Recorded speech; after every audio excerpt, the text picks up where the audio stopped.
Olá, este é o CPP, canal de processo penal. Aqui você encontra as discussões mais atuais e modernas a respeito das ciências criminais e mais especificamente da dogmática processual penal. Se esses temas são do seu interesse, inscreva-se no nosso canal, compartilhe as nossas ideias.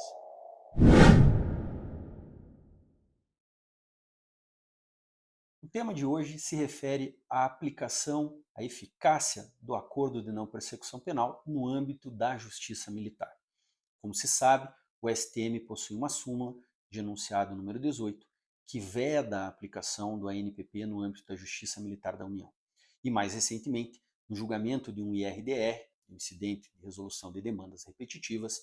o Superior Tribunal Militar entendeu que as regras do artigo 28A do Código de Processo Penal inseridas pela Lei 13.964 de 2019, pacote anticrime, que contemplam a ANPP, não incidiriam no âmbito da justiça castrense. Eu gostaria aqui de apresentar alguns fundamentos que orientaram a decisão do STM e alguns contrapontos. E desde logo ressalto que a nossa posição é no sentido de que sim, as regras sobre o acordo de não persecução penal deveriam também incidir no âmbito da justiça castrense, seja para acusados militares, seja para acusados civis.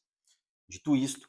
o primeiro aspecto que orientou a posição do STM se refere ao fato de que não haveria no CPP militar regras afetas a este tipo de acordo, de modo que estaria, portanto, vedado a NPP.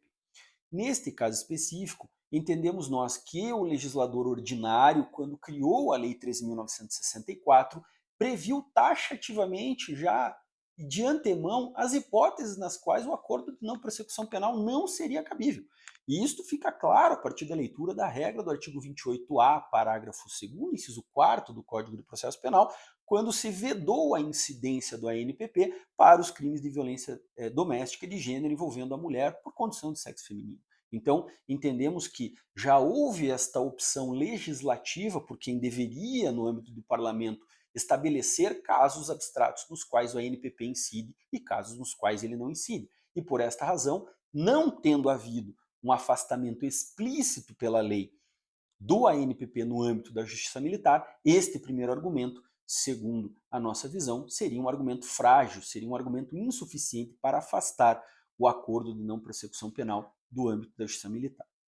Em um segundo momento, o STM entendeu que a especialidade da justiça castrense num conflito aparente, num conflito normativo aparente, afastaria a aplicação da regra geral. Ou seja, o STM seguiu uma lógica de acordo com a qual a lei especial, no caso, o Código de Processo Penal Militar, afastaria a incidência da lei geral, no caso, o artigo 28A do Código de Processo Penal. E neste ponto,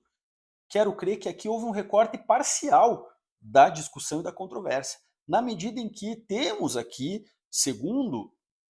o próprio Norberto Bobbio vai nos dizer, no seu Teoria do Ordenamento Jurídico, nós temos uma antinomia normativa de segundo grau, uma antinomia normativa aparente de segundo grau, na medida em que existe uma lei especial anterior em contraponto com uma lei geral posterior. Então, resolver a questão exclusivamente pelo critério da especialidade, aqui quando o critério cronológico também está em jogo, seria insuficiente. Aliás, o próprio Norberto Bobbio afirma que quando há uma antinomia aparente normativa de segundo grau, nem sempre o critério da especialidade prevalece. E aqui então deveríamos entender, o Código de Processo Penal, que é uma lei posterior geral, poderia derrogar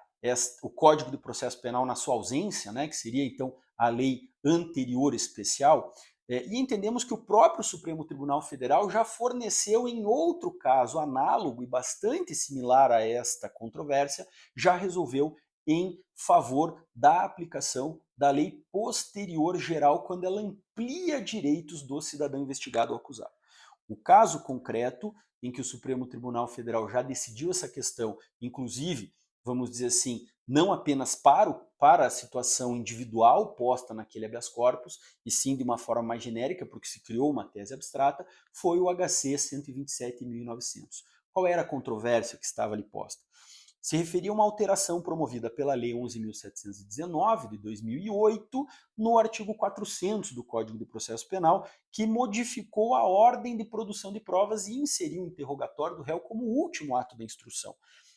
Você, antes de 2018, caso interrogado como réu num processo penal, era interrogado por primeiro, e a partir desta nova lei você passou a ser interrogado por último. E toda a doutrina e a jurisprudência são unânimes ao reconhecer que esta alteração do interrogatório do réu, que era o primeiro ato da instrução para o último, maximiza o princípio da ampla defesa na medida em que a autodefesa vai ser exercitada pelo acusado com conhecimento de todas as provas que foram produzidas ao seu favor e contra si. Então, o que o Supremo Tribunal Federal decidiu nesse HC 127.900? Entendeu-se que a regra do Código de Processo Penal comum se aplicaria para todo e qualquer procedimento especial, inclusive para aqueles nos quais o interrogatório do réu ainda era o primeiro ato da instrução, como no caso do Código de Processo Penal Militar, no caso da Lei 8.038 de 90, que contempla o procedimento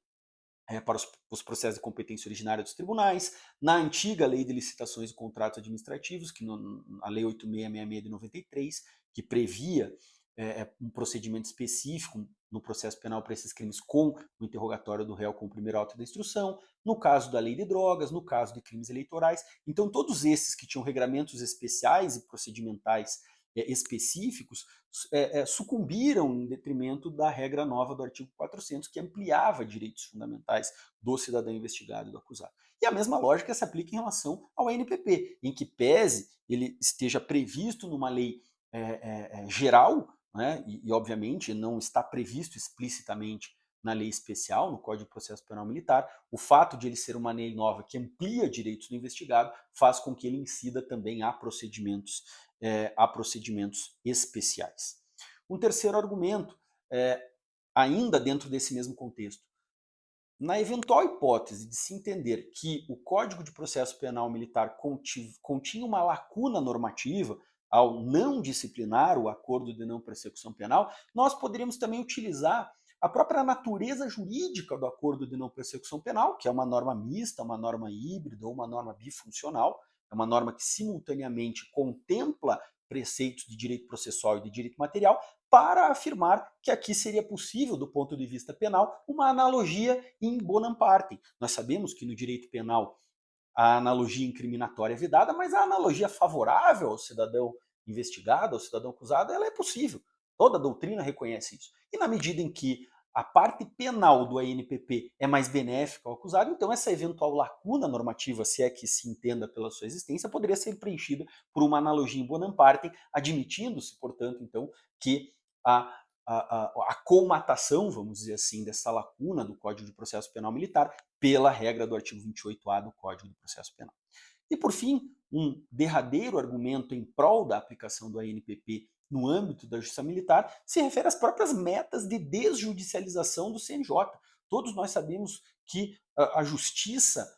como regra, está abarrotada de casos e, hoje em dia, existe uma grande tendência à desjudicialização de casos, né? E a desjudicialização aqui deve ser compreendida como a não judicialização, mas também como a abreviação da judicialização. E, nesse contexto, o ANPP é um excelente instrumento de desjudicialização, na medida em que, encerrada a fase investigativa, o objetivo do acordo é evitar um processo criminal, ou seja, o Estado se beneficia pela desnecessidade de um processamento do caso, com todo o dispêndio de recursos, de material humano e de tempo, em prol de oferecer ao investigado um acordo também com algumas vantagens penais. Então, são esses basicamente aí 4 argumentos que nos conduzem a afirmar que o ANPP sim deveria ser aplicado também no âmbito da justiça militar, seja para militares, seja para civis.